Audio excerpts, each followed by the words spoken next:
آپ سے پوچھتا ہوں، عرس کے موقع پر 1,00,000 کی چادر اپنے پیر کی قبر پہ ہم ڈالتے ہیں، یہ بات کہو تو لوگوں کو تکلیف ہوتی ہے. میں کہتا ہوں میرا پیر اگر جنتی ہے تو میرے پیر کو 1,00,000 کی چادر کی ضرورت کیا ہے؟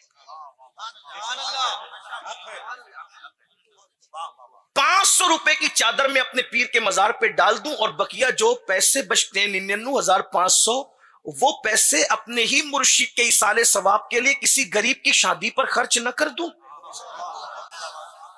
یہ اپنے بزرگوں کی فکر ہے، حافظ ملت کی فکر ہے، مجاہد ملت کی فکر ہے، صدر الشریعہ کی فکر ہے، مفتی اعظم کی فکر ہے، حجت الاسلام کی فکر ہے، اعلی حضرت کی فکر ہے.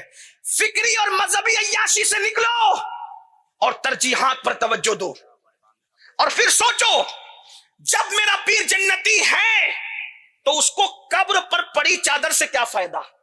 اس کو تو جنت کا وہ لباس مل گیا کہ اب وہ میری چادر کا محتاج نہ رہا.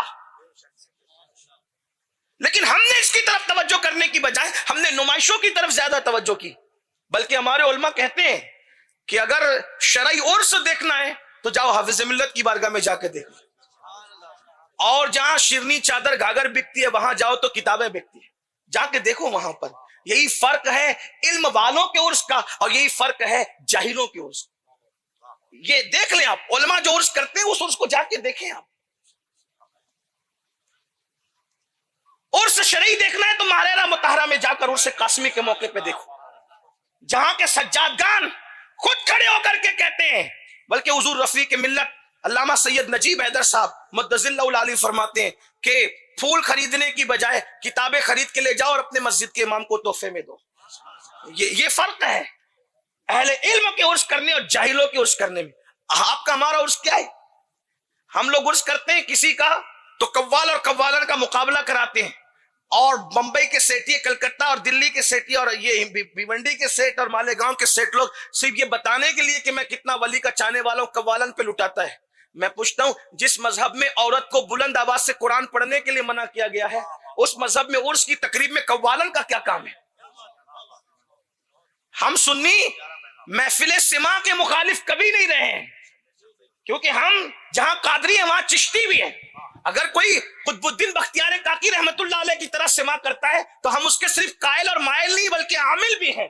ہمارے مرشد حضور قطب الاقطاب سرکار قطب الدین بختیار کاکی کا وصال محفل سما میں ہوا. علامہ احمد جام کے شعر پر کچھ ٹکانے خنجر تسلیم را ہر زمان از غیب جانے دیگر است. حضور مخدوم اشرف جہانگیر سمنانی کا وصال محفل سما میں ہوا. کون نہیں جانتا؟ لیکن آپ سے پوچھتا ہوں یہ جو بازاری پن کا ننگا ناچ ہو رہا ہے اہل سنت کے نام پہ اسے کون روکے گا؟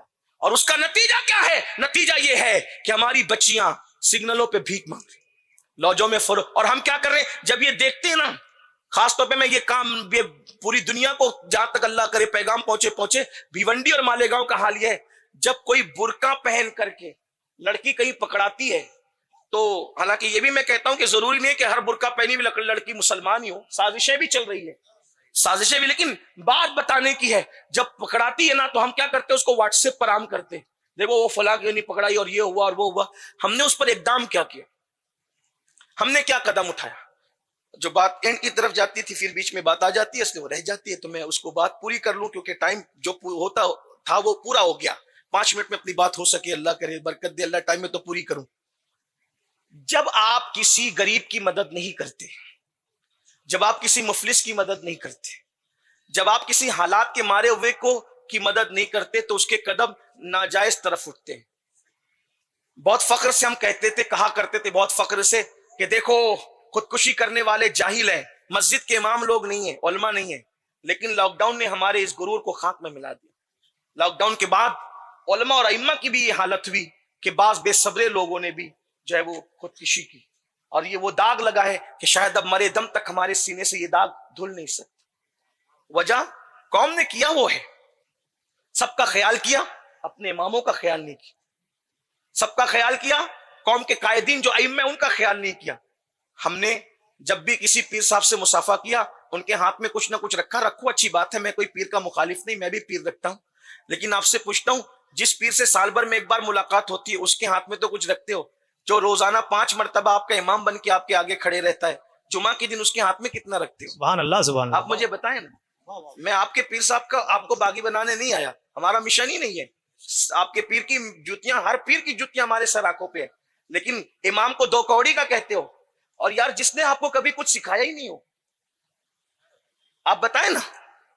تو اس کا مطلب یہ ہے کہ حالات ہم خود بگاڑ رہے ہیں، اور قرآن کہتا ہے حالات نہیں بدلیں گے. ان اللہ لا یغیر ما بقوم حتی یغیر ما بانفسہم. اللہ کسی قوم کے حالات کو اس وقت تک نہیں بدلتا جب تک کہ وہ قوم خود اپنے حالات کو نہیں بدلتی. پیروں سے بھی محبت کرو، ماں باپ سے بھی کرو، اپنے ائمہ اور علماء سے بھی تو کرو، اماموں سے بھی تو کرو.